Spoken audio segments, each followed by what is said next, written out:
12 days of Fanny. We are still going. What is going on, Fan Clan? 12 days, that's not bad, right? I'm really hyped right now. I'm just in a really good mental space. I don't know if I've ever been this excited about the Pokemon trading card game, about the hobby in general. Like, I don't know if I've ever been this excited. Maybe back in like my competitive days, my playing days, where I got really hyped up to go to events and things like that. But this is like, I'm just really happy with where Pokemon is headed right now. I'm not thrilled with Paldean Fates. I think Paldean Fates is gonna need some work, but I'm just really happy with where the hobby is, where the community is, where you guys are. You guys are absolutely amazing. I love you guys. You guys are so great. I talked a few days ago about some giveaway things, some ideas that I was spinning around a little bit, and asked your guys' feedback on them. So I do have an update about that before we jump into today's video.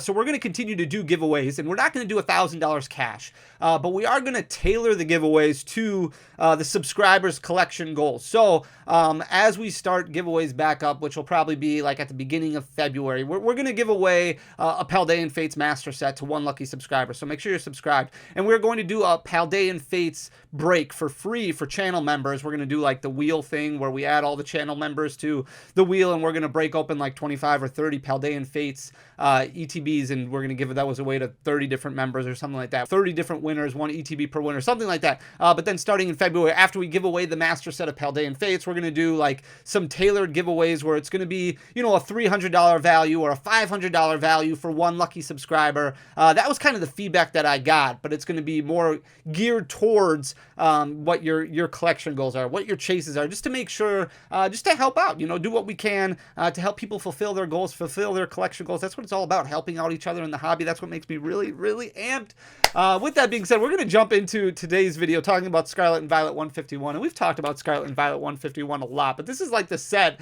that kind of saved the Scarlet and Violet generation. Every once in a while, you get that one set that like carries Pokemon for a very long time. We talked about it yesterday with Hidden Fates. Hidden Fates carried Pokemon for a very long time. Evolutions did carry Pokemon, but not until very late in the game. We talked about that last week in a video talking about Evolutions. That set was not super popular when it came out. It was actually kind of looked down on by a lot of different people in the hobby because it was in everything. It was in every collection box, every tin. It was all over the place. People got sick of opening it really fast, and then when the pandemic hit and things spiked, people started flocking towards that feeling of nostalgia, chasing down that memory and kind of rewinding time because they were sick of being stuck in their home. Maybe they wanted to relive some nostalgic experiences with their kids, and really Evolutions was a cheaper way to do that than opening up base set, and that's when Evolutions really started taking off. And even now, it's pretty crazy to look at the numbers on Evolutions, but this video isn't about Evolutions, Fanny. So you already talked about Evolutions. This is about Scarlet and Violet 151. Can you imagine if Scarlet and Violet 151 came out during the peak of the pandemic? I feel like it would have been nuts. Obviously, Evolving Skies went nuts, and Evolving Skies is another set that's like this once-in-a-generation thing that happens, and all of a sudden, everybody's super amped about it. The great thing about right now is demand for Pokemon cards, while it's still high, is not anywhere near the height it was during the pandemic. So Scarlet and Violet 151 is still fairly easily attainable for a lot of people, whether they go to big box stores or go to the LGSs, and it's not being scalped, right? It's selling for right around MSRP, maybe a little bit less than MSRP in some instances, but the singles, the masterings, this is what Pokemon is supposed to be about. This is what Pokemon trading cards are supposed to be about, where you have people going out of their way, trading reverse hollows, trading duplicates to master the set because it's so important to them. This was a home run set, and I know pull rates aren't ideal. I get it. Pull rates aren't fantastic. There's always going to be people who are upset about pull rates. I totally get that, but honestly, this has been a perfect set for Pokemon, and the prices, the value right now continues to just hang on and should continue to carry us through Paldean Fates. Now, I do think prices are going to continue to come down. I do think they're going to drop substantially in some of the singles. I don't think all these singles are going to hold as well as they have as more and more product becomes available and more product gets reprinted. But Scarlet and Violet 151 is one of those sets that is going to be around for a very long time as far as popularity goes. No different than what we were just talking about the other day with Hidden Fates. No different than what we've talked about time and time again with Evolving Skies. This trip down memory lane, the artwork, the ability to pull all these illustration rares in a set. And as long as these booster packs don't get super expensive, as long as they continue to climb at slow, methodical paces, this is going to be a great set for a very, very long time. So trust me, getting product now and over the next several months while it is in print, you've got basically another year and a half where you're in this reprint window for products where it should stay right around MSRP, where you'll be able to take advantage. And it doesn't need to be anything where you just go nuts on it, but slowly kind of building up over time, enjoying the set, things like that. Maybe you go and you're like, okay, well, I'll buy one Paldean Fates ETB, but I'm also going to buy one 151 ETB as well. I think that that's going to be a very good decision, but I'm going to stop rambling and we're going to look exactly at the data, because we've got some pull rate data associated with prices to determine exactly what the fund cost looks like right now for Scarlet and Violet 151. And it is not bad at all. This is a very different set, first of all, because obviously the Elite Trainer box is a little bit different than what we're used to, right? You pay $50, but you only get 9 packs instead of the 10 packs that you traditionally get with a specialty set. Yeah, only 9 packs are in those main series sets. So like Paradox Rift, for example, was a main series set, but no booster boxes, right? A holiday set for Scarlet and Violet 151. Usually, like Crown Zenith, Pokemon Go, all the holiday sets have 10 booster packs, whereas this set only had 9 for an ETB instead of 10. But what we like to do is we like to look at the pull rates to determine the average value that is going to be associated with each rarity, and then break that down on how much you can expect to pull by opening up your Scarlet and Violet 151 products. So we're going to go through these numbers relatively quickly, but we've got all the double rares listed right here, all the regular art EXs listed. You can look at the quantities that we pulled personally, the pull rates that are associated with them. I do believe, I'm a firm believer that pull rates are based off of rarity. I do not believe there are more, or there are less regular art Charizard EXs that were printed than there were Golem EXs. I believe the same amount were printed. They were distributed all over the place. I do think regional pull rates might be a thing, but rarity printing, okay, rarity pull rates, like that's what I'm of the firm belief. You can let me know in the comment section if you think that's different. So we're not going to spend a whole lot of time on pull rates, but we will talk about the pricing that's associated with them. The unfortunate thing is pretty much all of your regular art EXs have come down to basically bulk pricing. You have a couple that are just barely above bulk pricing, like the Blastoise EX. The Venusaur it's close. You're looking at about like 160, 170, but the Blastoise EX is at like $2.14. So I just kept all the numbers basically at $2 for a bulk EX. It's not easy to sell them for $2. You're not going to find a vendor or anything like that paying $2, but I believe if you kind of trade it off on your own, or if you sell it off on your own, you should be able to get $2 for a regular art EX.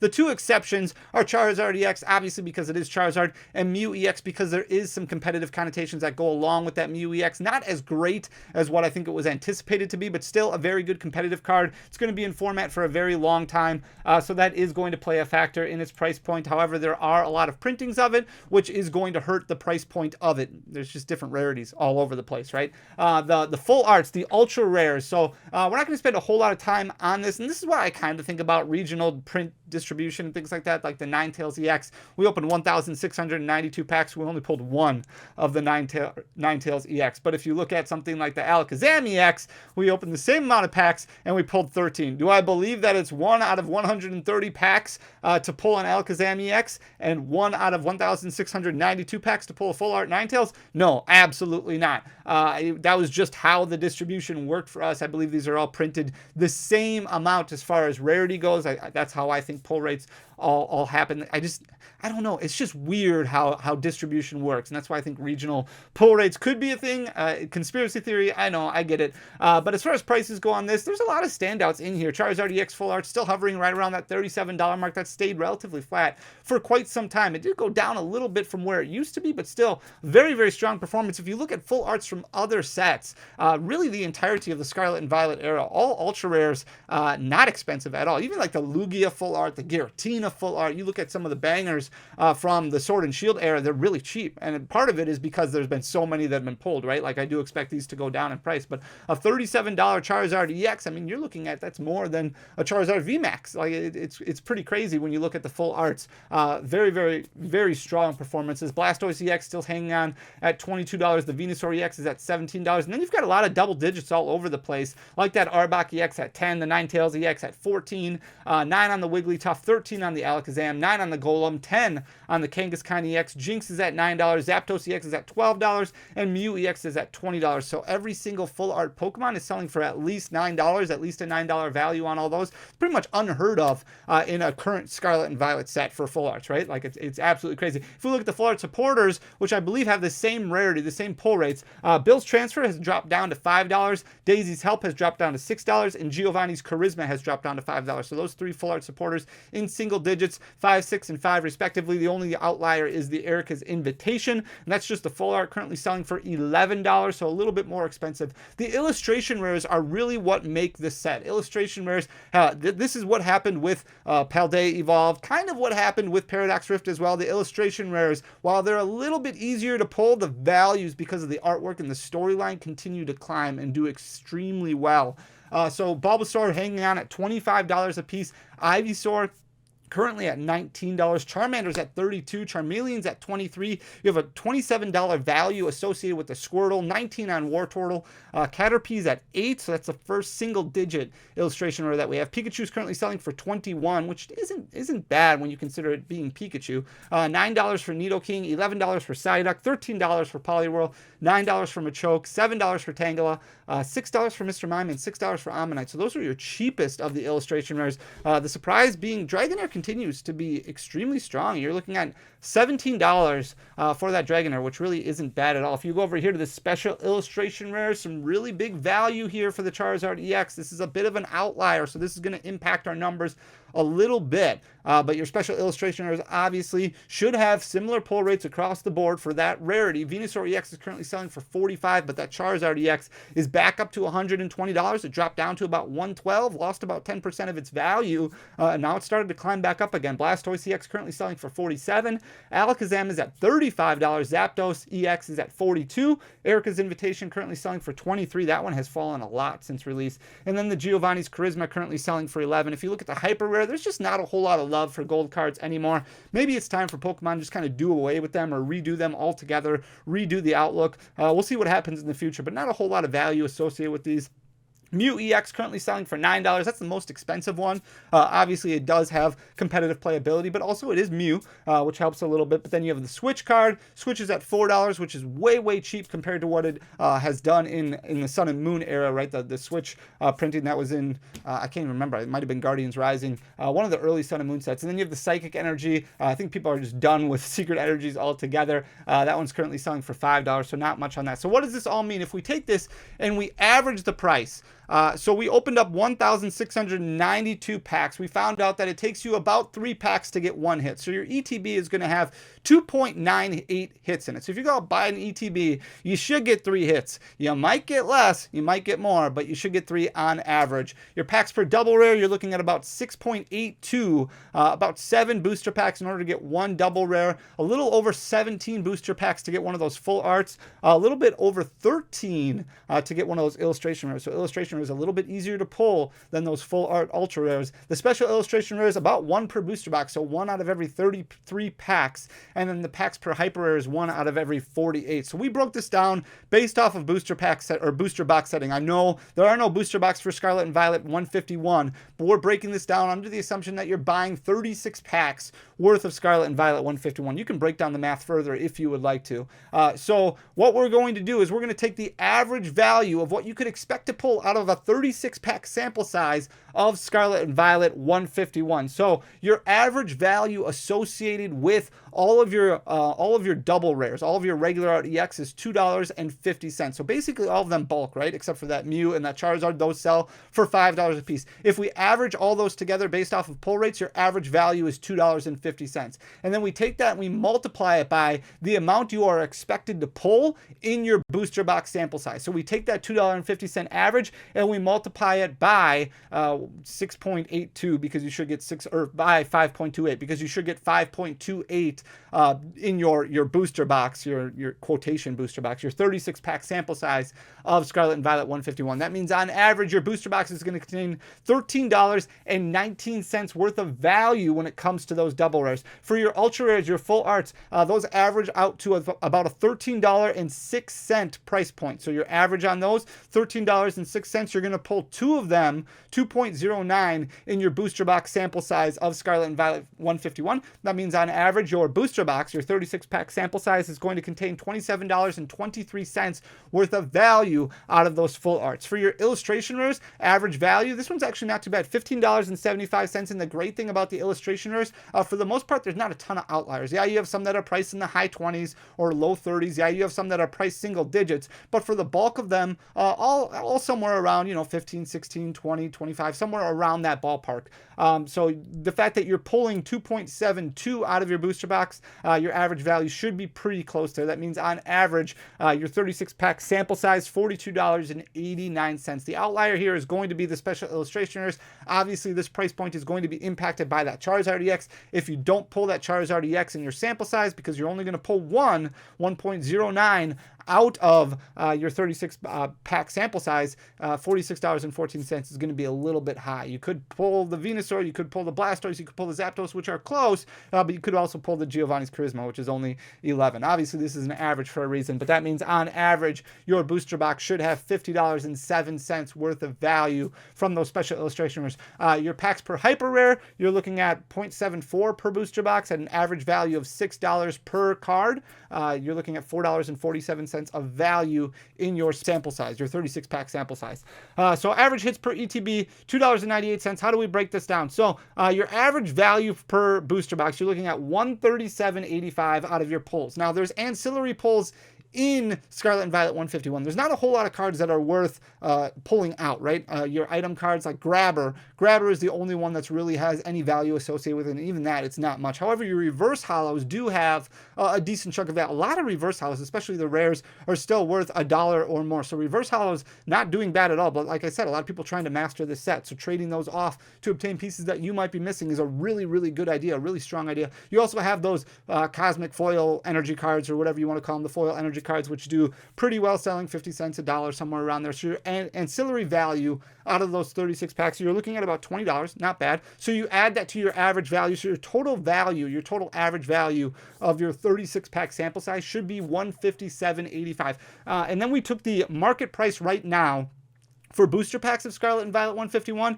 and for ETBs of Scarlet and Violet 151. So your cost of a booster box via packs, if you bought 36 packs on TCG Player right now, $5.86 or $5.89 is the market price for those booster packs. That would total $212.04. Well, you're getting $157.85 worth of value, so you can expect your fund cost, or you expect to lose at least $54, which isn't bad when you consider things all together. $54 isn't bad. However, you are paying a bit above what you should be paying on booster packs, because $5.89, obviously above that $4.50 suspected MSRP, because that's what booster bundles break down. So if you can find cheaper price points for booster packs, you bring this fund cost down. That's what it's all about, right? Trying to find the best value for your booster packs, trying to find the best price, so that way you can get the most value out of it.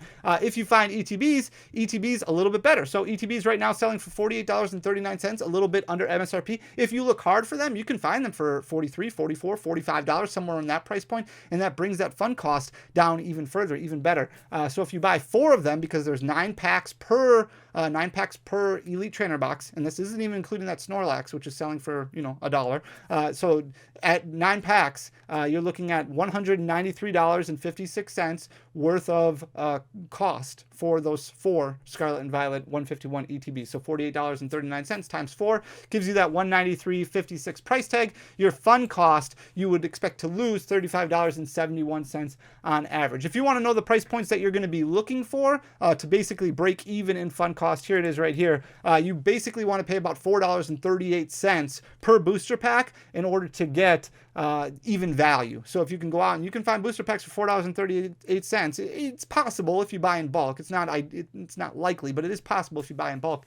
$4.38 is really the price point that you want to pay for these to break even on packs. Now, that's granted, you could pull really, really well, or you could pull really, really poorly, but this is the average for a reason. Your goal for an ETB, $39.46. That's a little bit more difficult, right? $39.46. But if you can find booster bundles, that's going to get you really close to this $4.38 pack price goal. Those are obviously, you get 6 packs for $27. If you can find them at MSRP at Target or Walmart or whatever, that's $4.50 for the breakdown for a pack. So overall, As long as you can find Scarlet and Violet 151 for basically below MSRP, right around this $45 price range, your fund cost for opening Scarlet and Violet 151 is really, really strong. So Mastering said, if you're looking at opening packs and you want to continue to enjoy opening packs and things like that, and you're looking for what product you can open to get the most value out of, Scarlet and Violet 151 is probably going to be the best bet throughout the Scarlet and Violet era. Now, Paldean Evolved is probably fairly close to this. Paldean Evolved is still a very, very strong set. I do think it's going to change a little bit once we get Paldean Fates,